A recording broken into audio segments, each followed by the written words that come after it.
हाय बेचारी बहू। सरिता की शादी एक अच्छे परिवार में हुई है। उसका पति रोहन उसे बहुत प्यार करता है।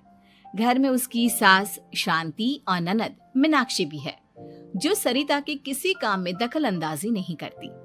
लेकिन फिर भी सरिता को ऐसा लगता है कि दुनिया की सबसे ज्यादा बेचारी बहू वही है और सबसे ज्यादा अत्याचार उसी पर हो रहा है। माँ जी, ये लीजिए आपकी चाय। अरे बहू, तूने इतनी ज्यादा चीनी क्यों डाल दी चाय में? हाय हाय माँ जी, मैंने तो उतनी ही मीठी बनाई है जितनी मीठी आपको पसंद है। माँ जी, आपको तो मेरे हाथ की चाय अच्छी ही नहीं लगती। जब देखो कुछ न कुछ कमी निकाल ही देती हो। अरे बहू, तू एक बात के पीछे ही पड़ जाती है। मैंने ऐसा कब कहा कि तू रोज चाय खराब बनाती है? सरिता अपने कमरे में चली जाती है और फोन उठाकर अपनी माँ से बात करती है। हेलो माँ, कैसी हो आप? क्या कर रही हो? मैं तो ठीक हूँ, पर तू बता, तेरा मूड कैसा है? तेरी आवाज से लग रहा है कि कुछ तो हुआ है तेरे ससुराल में। अरे क्या बताऊँ माँ, यहाँ तो हर समय मेरे साथ बहुत बुरा व्यवहार होता है। मैंने अपनी सास के लिए इतनी अच्छी चाय बनाई, लेकिन मेरी सास चाय पीते ही मुझे 4 बातें सुना दी। बेटी, तू इतनी छोटी छोटी बातों पर ध्यान ही क्यों देती हो? तुम्हारी सास ने कुछ बोल भी दिया तो क्या हो गया? वो बड़ी है ना तुझसे। माँ ने इतना समझाया, लेकिन इस बात का सरिता पर कोई असर नहीं हुआ। अपनी बेचारी बहू की छवि वो बदलना ही नहीं चाहती। अगली सुबह सब नाश्ते की टेबल पर बैठकर नाश्ता कर रहे थे, तभी सरिता ने अपने पति से कहा, सुनिए जी, मुझे ना आज बाजार से कुछ सामान लेकर आना है। आज आप ऑफिस से आने के बाद मुझे लेकर चलना ना। भाभी, मुझे भी कुछ किताबें खरीदनी है। आप दोनों जा ही रहे हो तो मेरी किताबें भी ले आना। लो, अभी तो बात ही की है बाजार जाने की, तो एक फरमाइश आ गई। माँ जी, आप भी बता दो कुछ, और हाँ, मोहल्ले वालों से भी बोल दो अगर वो कुछ मंगवाना चाहते हो तो। बेचारी मीनाक्षी अपना सा मुंह लेकर रह गई। ये सब देखकर रोहन से चुप नहीं रह गया और वो गुस्से में बोला, सरिता, क्या हो गया है तुम्हें? मीनाक्षी ने तो सिर्फ किताबों के लिए बोला है। तुम्हें मीनाक्षी से इस तरह से बात नहीं करनी चाहिए। माफी मांगो उससे अभी। क्या? मैं माफी मांगू? दिन भर आपके घर के काम करूं मैं, आपकी और आपके घर वालों की बातें सुनूं मैं, और अब माफी भी मैं मांगू? ऐसा कभी नहीं हो सकता। ये बोलकर सरिता वहां से चली जाती है। एक दिन उनकी पड़ोसन घर आती है। अरे सरिता, क्या कर रही है? और क्या करूंगी भाभी जी, बस घर का काम ही कर रही हूँ। आप बताओ कैसे आना हुआ?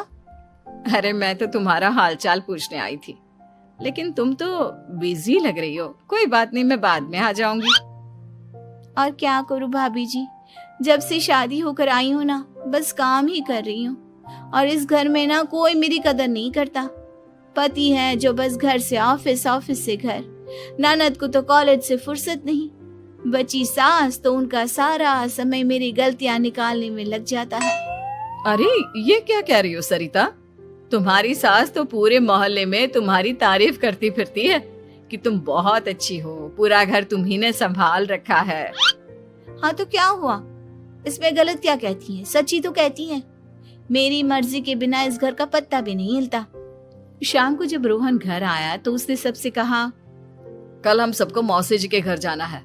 उनकी बेटी की शादी है। सब अपनी अपनी पैकिंग कर लो, सुबह होते ही निकल जाएंगे।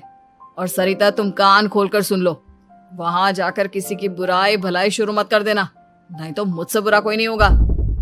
हाय हाय जी, आप तो ऐसे कह रहे हो जैसे मैं सुबह शाम सबकी बुराई करती फिरती हूँ। आज तक कोई कह नहीं सकता कि मैंने किसी की पीठ पीछे किसी के बारे में कोई बुरी बात बोली हो तो। अरे बस बहू, बात को और ज्यादा आगे मत बढ़ा। हमें सब पता है तू हमारे साथ क्या व्यवहार करती है। ये बात घर तक रखना, शादी में किसी को कुछ मत बोलना, नहीं तो सब कहेंगे कि शांति की बहू कितना बोलती है।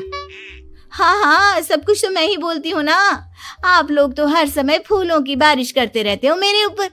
सारी गलती मेरी है जो मैं इस घर में आई। सबका कितना ध्यान रखती हूँ, लेकिन फिर भी मेरी तो आप लोगों की नजर में कोई कदर ही नहीं है। अगली सुबह सब लोग मौसी जी के घर पर चले जाते हैं। वहां पर शादी का माहौल होता है, सब जगह चहल पहल होती है, बहुत सारे मेहमान आए हैं। सरिता को वहां बहुत अच्छा लग रहा है। वो अपने मन में सोचती है, यहाँ कितना अच्छा लग रहा है, कितनी रौनक है। मैं यहाँ किसी से ज्यादा बात नहीं करूंगी। अगर मेरे मुंह से कुछ ऐसा वैसा निकल गया तो रोहन जी तो मुझसे गुस्सा हो जाएंगी।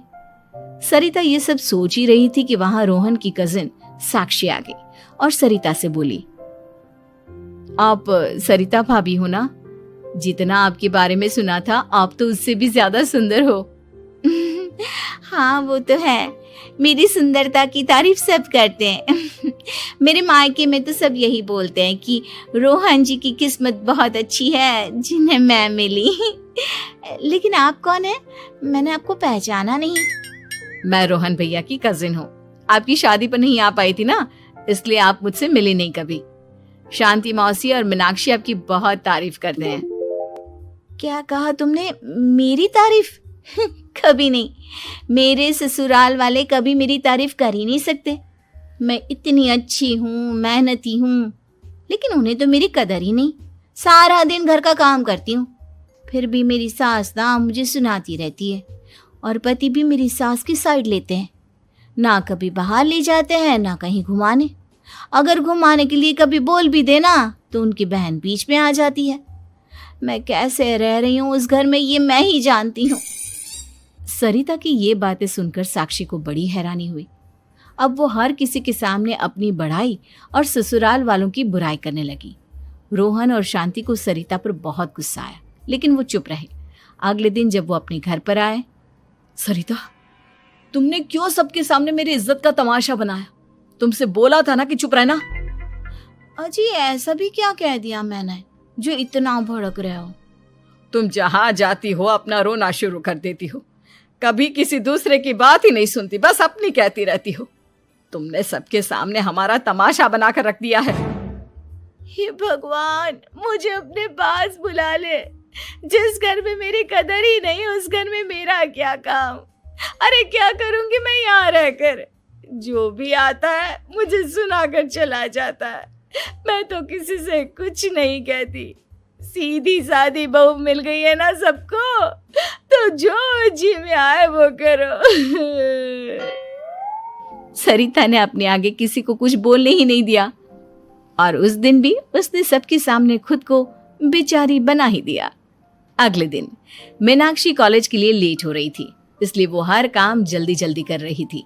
अपना नाश्ता लेने किचन में गई और पतीले में रखे गरम दूध को गिलास में डालने लगी। दूध का पतीला उसके हाथ से छूट गया और गरम गरम दूध उसके हाथ पर गिर गया। ओए माँ, हाय मेरा हाथ, माँ मेरा हाथ जल गया। मीनाक्षी की आवाज सुनकर सरिता दौड़ती हुई आई। ये क्या किया तुमने? तुम्हें नाश्ता चाहिए था तो मुझसे बोल देती, मैं क्या मना करती थी? अब पता नहीं कितने दिन की मुसीबत पाल ली तुमने। सरिता मीनाक्षी को उसके कमरे में ले गई और उसका बहुत ख्याल रखा। उसका इस तरह से ख्याल रखना शांति और रोहन को थोड़ा अजीब लगा। माँ, सरिता के दिमाग का भी कुछ पता नहीं। कल शादी में सबको इतना कुछ बोल कर आई है हमारे बारे में, और अब मीनाक्षी की कितनी अच्छी देखभाल कर रही है। ये ऐसा क्यों करती है? बेटा, तेरी बीवी की ना आदत हो गई है सबके सामने खुद को बेचारी दिखाने की, और आदत इतनी जल्दी नहीं बदलती। जब ये बोलना शुरू करती है तो रुकने का नाम ही नहीं लेती, इसलिए इसे पता ही नहीं चलता कि ये किसके सामने क्या बोली जा रही है। लेकिन दिल की बहुत अच्छी है। हमें भी अपना दिल बड़ा करके ये जैसी है इसे स्वीकार करना चाहिए।